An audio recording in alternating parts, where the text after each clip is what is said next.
श्री कालभैरवाष्टक स्तोत्र 11 वेळा.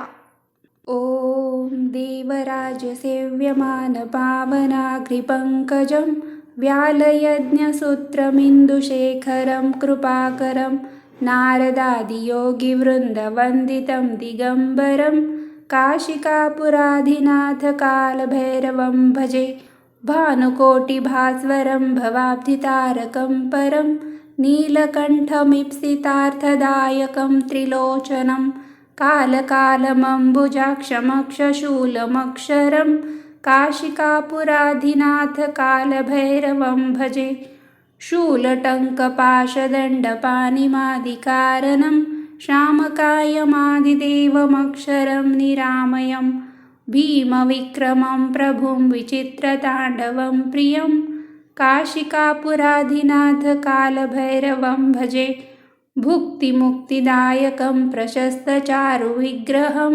भक्तवत्सलं स्थितं समस्तलोकविग्रहं वीनिकोन्मनोज्ञहेमकिङ्किनीलसत्कटिं काशिकापुराधिनाथकालभैरवं भजे धर्मसेतुपालकं त्वधर्ममार्गनाशकं कर्मपाशमोचकं सुशर्मदायकं विभुं स्वर्णवर्णशेषपाशशोभिताङ्गमण्डलं काशिकापुराधिनाथकालभैरवं भजे रत्नपादुकाप्रभाभिरामपादयुग्मकं नित्यमद्वितीयमिष्टदेवतं निरञ्जनं मृत्युदर्पनाशनं करालदृक्षमोक्षणं काशिकापुराधिनाथकालभैरवं भजे अट्टहासभिन्नपद्मजाण्डकोशसन्ततिं दृष्टिपातनष्टपापजालमुग्नशासनम् अष्टसिद्धिदायकं कपालमालिकन्धरं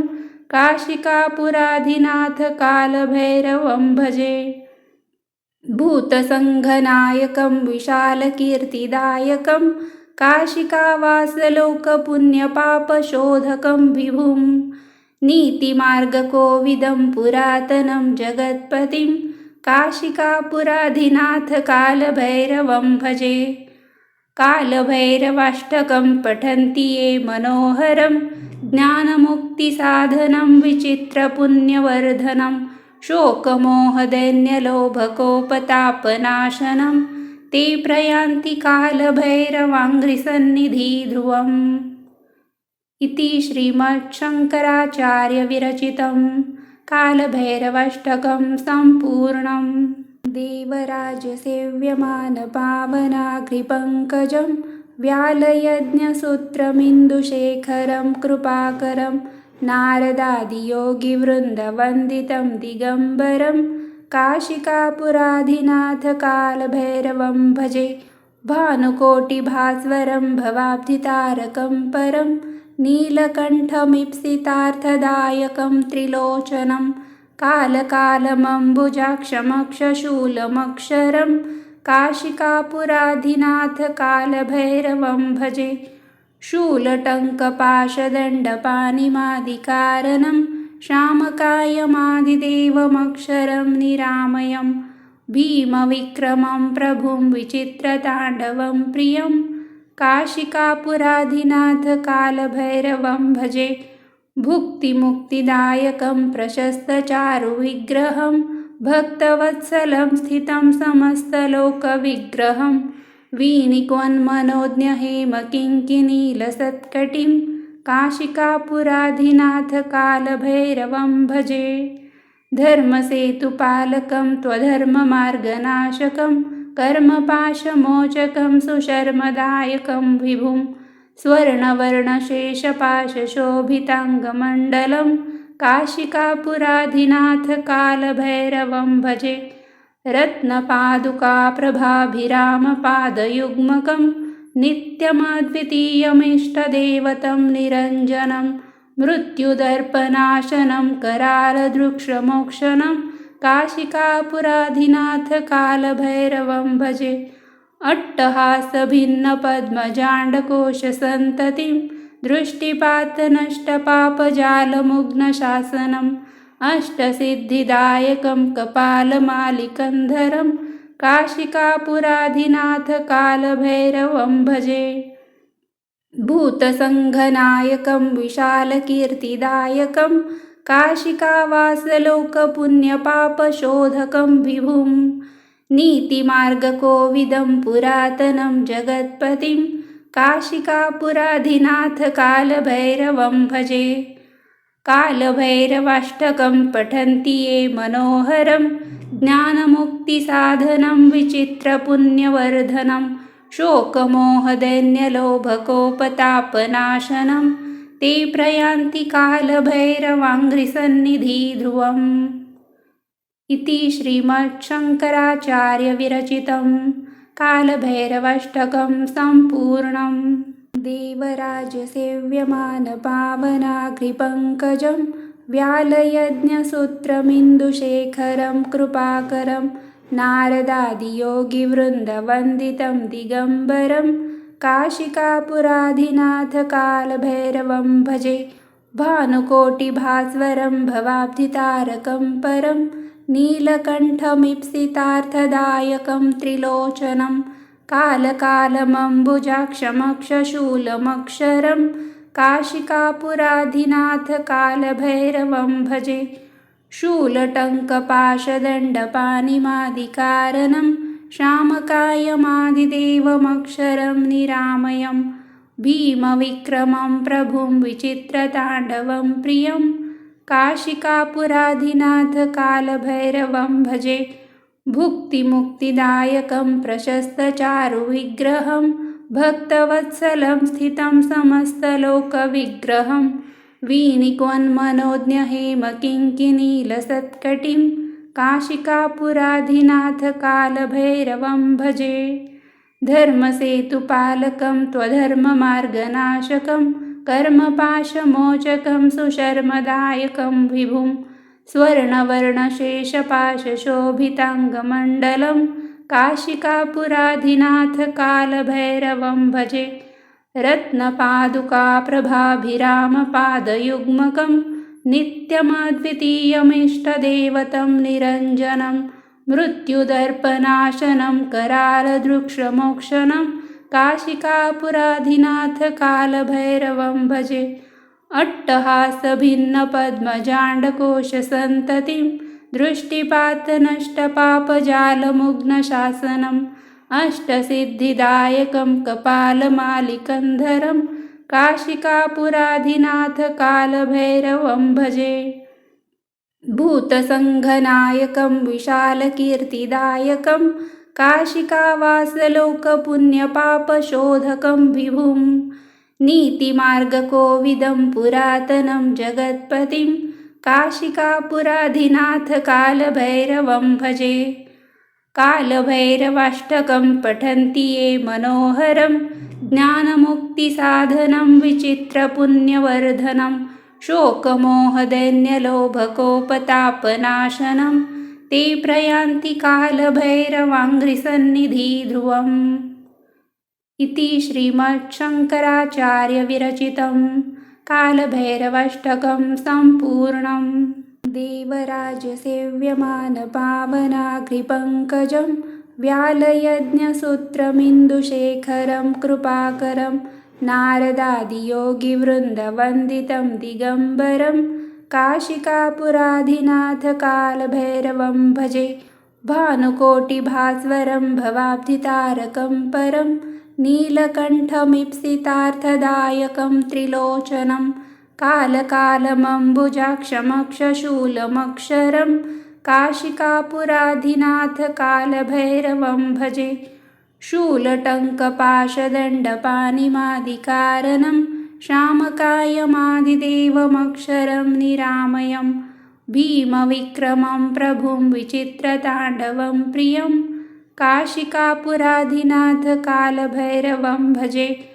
भुक्तिमुक्तिदायकं प्रशस्तचारुविग्रहं भक्तवत्सलं स्थितं समस्तलोकविग्रहं वीणिकोन्मनोज्ञहेमकिङ्किणीलसत्कटिं काशिकापुराधिनाथ कालभैरवं भजे।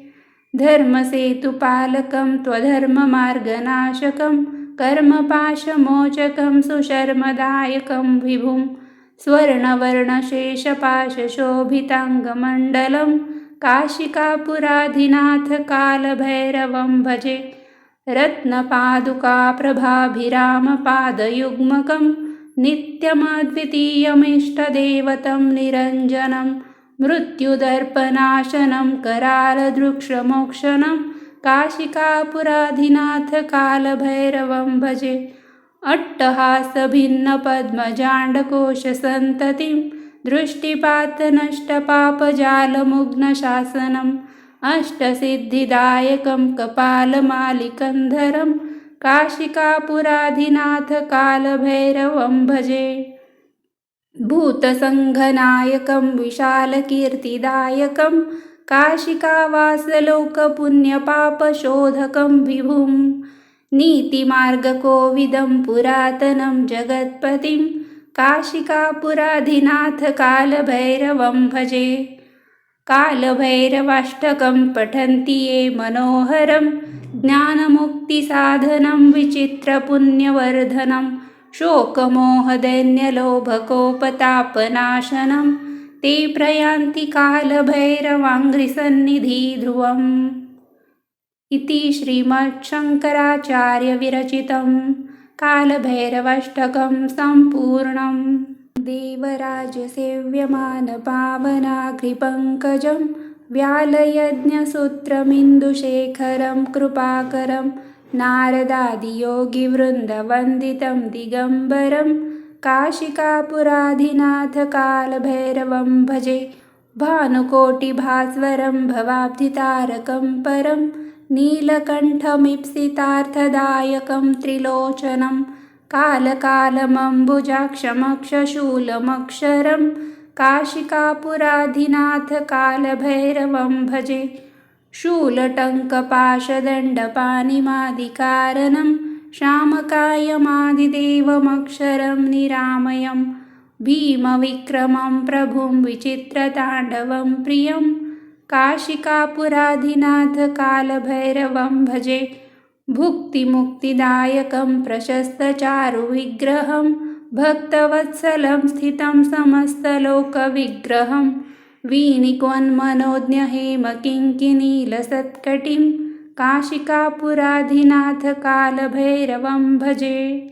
धर्मसेतुपालकं त्वधर्ममार्गनाशकं कर्मपाशमोचकं सुशर्मदायकं विभुं स्वर्णवर्णशेषपाशशोभिताङ्गमण्डलं काशिकापुराधिनाथकालभैरवं भजे। रत्नपादुकाप्रभाभिरामपादयुग्मकं नित्यमद्वितीयमिष्टदेवतं निरञ्जनं मृत्युदर्पनाशनं करालदृक्षमोक्षणं काशिकापुराधिनाथकालभैरवं भजे। अट्टहासभिन्नपद्मजाण्डकोशसन्ततिं दृष्टिपातनष्टपापजालमुग्नशासनम् अष्टसिद्धिदायकं कपालमालिकन्धरं काशिकापुराधिनाथकालभैरवं भजे। भूतसङ्घनायकं विशालकीर्तिदायकं काशिकावासलोकपुण्यपापशोधकं विभुं नीतिमार्गकोविदं पुरातनं जगत्पतिं काशिकापुराधिनाथकालभैरवं भजे। कालभैरवाष्टकं पठन्ति ये मनोहरं ज्ञानमुक्तिसाधनं विचित्रपुण्यवर्धनं शोकमोहदैन्यलोभकोपतापनाशनं ते प्रयान्ति कालभैरवाङ्घ्रिसन्निधिध्रुवम्। इति श्रीमच्छङ्कराचार्यविरचितं कालभैरवाष्टकं सम्पूर्णम्। देवराजसेव्यमानपावनाग्रिपङ्कजं व्यालयज्ञसूत्रमिन्दुशेखरं कृपाकरं नारदादियोगिवृन्दवन्दितं दिगम्बरं काशिकापुराधिनाथकालभैरवं भजे। भानुकोटिभास्वरं भवाब्धितारकं परं नीलकण्ठमीप्सितार्थदायकं त्रिलोचनं कालकालमम्बुजाक्षमक्षशूलमक्षरं काशिकापुराधिनाथ कालभैरवं भजे। शूलटङ्कपाशदण्डपाणिमादिकारणं श्यामकायमादिदेवमक्षरं निरामयं भीमविक्रमं प्रभुं विचित्रताण्डवं प्रियं काशिकापुराधिनाथ कालभैरवं भजे। भुक्तिमुक्तिदायकं प्रशस्तचारुविग्रहं भक्तवत्सलं स्थितं समस्तलोकविग्रहं वीणिकोन्मनोज्ञहेमकिङ्किणीलसत्कटिं काशिकापुराधिनाथ कालभैरवं भजे। धर्मसेतुपालकं त्वधर्ममार्गनाशकं कर्मपाशमोचकं सुशर्मदायकं विभुं स्वर्णवर्णशेषपाशशोभिताङ्गमण्डलं काशिकापुराधिनाथ कालभैरवं भजे। रत्नपादुकाप्रभाभिरामपादयुग्मकं नित्यमद्वितीयमिष्टदेवतं निरञ्जनं मृत्युदर्पनाशनं करालदृक्षमोक्षणं काशिकापुराधिनाथ कालभैरवं भजे। अट्टहासभिन्नपद्मजाण्डकोशसन्ततिं दृष्टिपातनष्टपापजालमुग्नशासनम् अष्टसिद्धिदायकं कपालमालिकन्धरं काशिकापुराधिनाथ कालभैरवं भजे।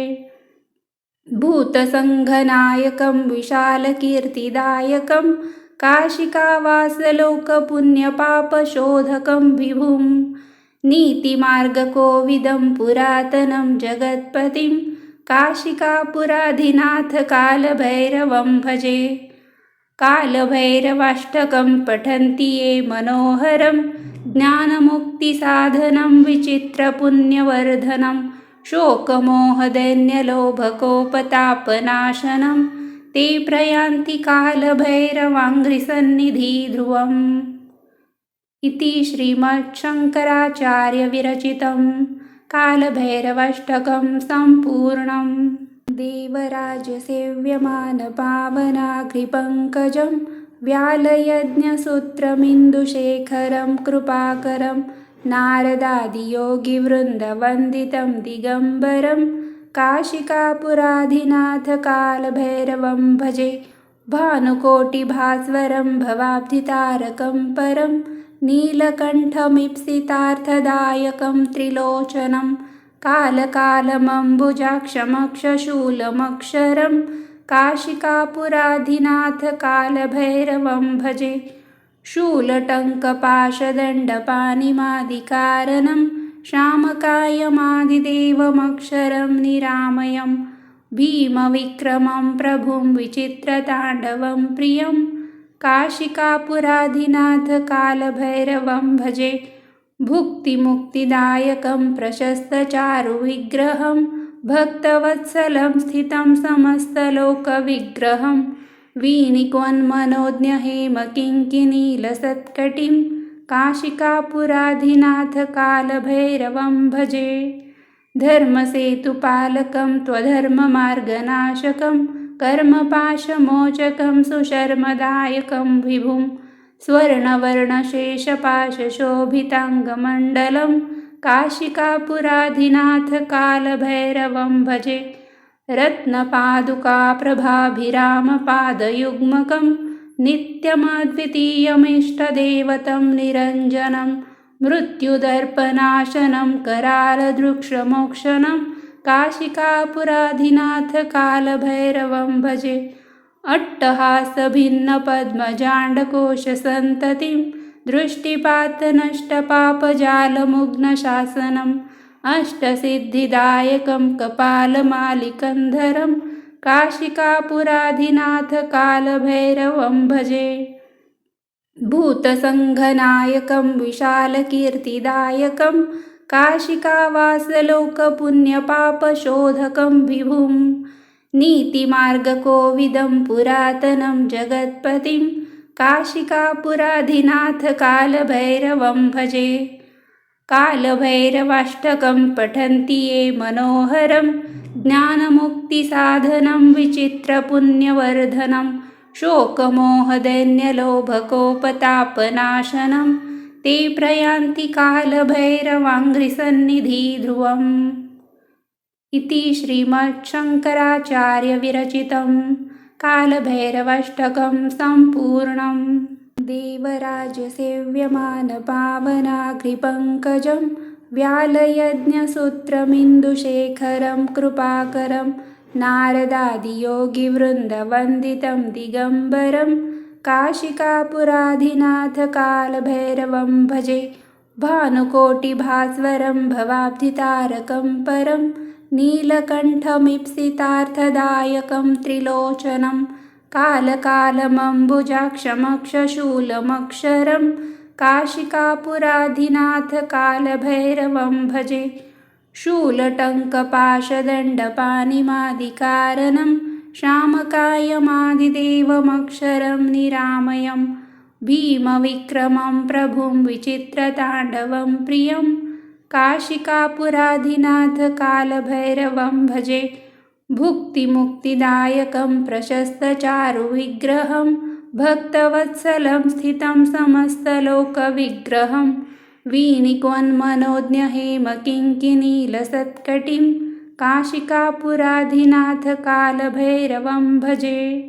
धर्मसेतुपालकं त्वधर्ममार्गनाशकं कर्मपाशमोचकं सुशर्मदायकं विभुं स्वर्णवर्णशेषपाशशोभिताङ्गमण्डलं काशिकापुराधिनाथकालभैरवं भजे।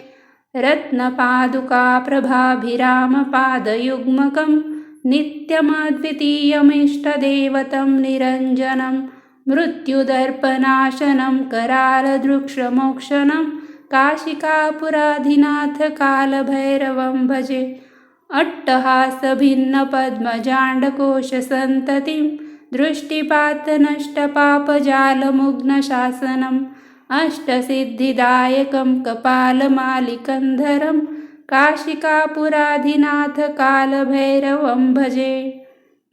भूतसङ्घनायकं विशालकीर्तिदायकं काशिकावासलोकपुण्यपापशोधकं विभुं नीतिमार्गकोविदं पुरातनं जगत्पतिं काशिकापुराधिनाथकालभैरवं भजे। कालभैरवाष्टकं पठन्ति ये मनोहरं ज्ञानमुक्तिसाधनं विचित्रपुण्यवर्धनं शोकमोहदैन्यलोभकोपतापनाशनं ते प्रयान्ति कालभैरवाङ्घ्रिसन्निधिध्रुवम्।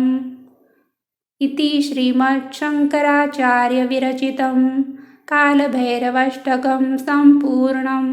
देवराजसेव्यमानपावनाग्रिपङ्कजं व्यालयज्ञसूत्रमिन्दुशेखरं कृपाकरं नारदादियोगिवृन्दवन्दितं दिगम्बरं काशिकापुराधिनाथकालभैरवं भजे।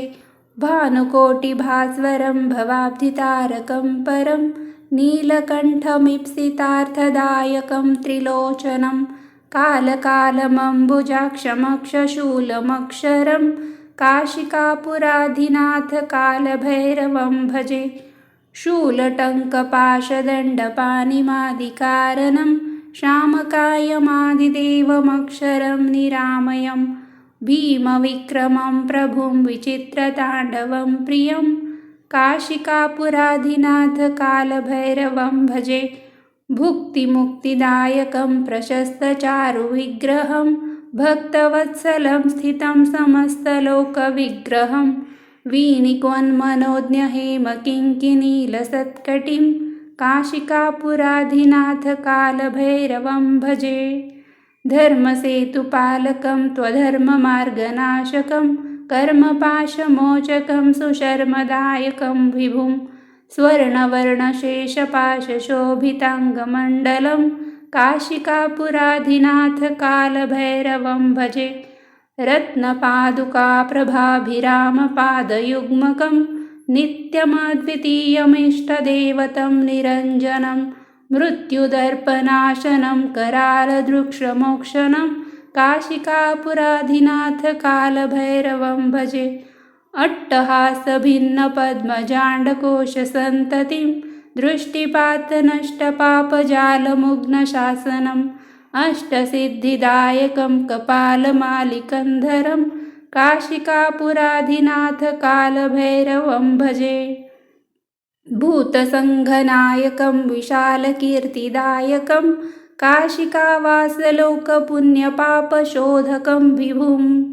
नीतिमार्गकोविदं पुरातनं जगत्पतिं काशिकापुराधिनाथ कालभैरवं भजे।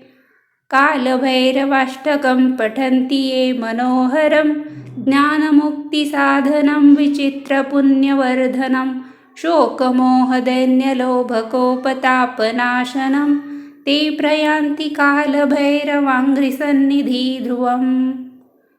इति श्रीमच्छङ्कराचार्यविरचितं कालभैरवाष्टकं सम्पूर्णम्। देवराजसेव्यमानपावनाग्रिपङ्कजं व्यालयज्ञसूत्रमिन्दुशेखरं कृपाकरं नारदादियोगिवृन्दवन्दितं दिगम्बरं काशिकापुराधिनाथ कालभैरवं भजे। भानुकोटिभास्वरं भवाब्धितारकं परं नीलकण्ठमीप्सितार्थदायकं त्रिलोचनं कालकालमम्बुजाक्षमक्षशूलमक्षरं काशिकापुराधिनाथ कालभैरवं भजे। शूलटङ्कपाशदण्डपाणिमादिकारणं श्यामकायमादिदेवमक्षरं निरामयं भीमविक्रमं प्रभुं विचित्रताण्डवं प्रियं काशिकापुराधिनाथ कालभैरवं भजे। भुक्तिमुक्तिदायकं प्रशस्तचारुविग्रहं भक्तवत्सलं स्थितं समस्तलोकविग्रहं वीणिकोन्मनोज्ञहेमकिङ्किणीलसत्कटिं काशिकापुराधिनाथ कालभैरवं भजे। धर्मसेतुपालकं त्वधर्ममार्गनाशकं कर्मपाशमोचकं सुशर्मदायकं विभुं स्वर्णवर्णशेषपाशशोभिताङ्गमण्डलं काशिकापुराधिनाथ कालभैरवं भजे। रत्नपादुकाप्रभाभिरामपादयुग्मकं नित्यमद्वितीयमिष्टदेवतं निरञ्जनं मृत्युदर्पनाशनं करालदृक्षमोक्षणं काशिकापुराधिनाथ कालभैरवं भजे। अट्टहासभिन्नपद्मजाण्डकोशसन्ततिं दृष्टिपातनष्टपापजालमुग्नशासनम् अष्टसिद्धिदायकं कपालमालिकन्धरं काशिकापुराधिनाथ कालभैरवं भजे। भूतसङ्घनायकं विशालकीर्तिदायकं काशिकावासलोकपुण्यपापशोधकं विभुं। नीतिमार्गकोविदं पुरातनं जगत्पतिं काशिकापुराधिनाथ कालभैरवं भजे।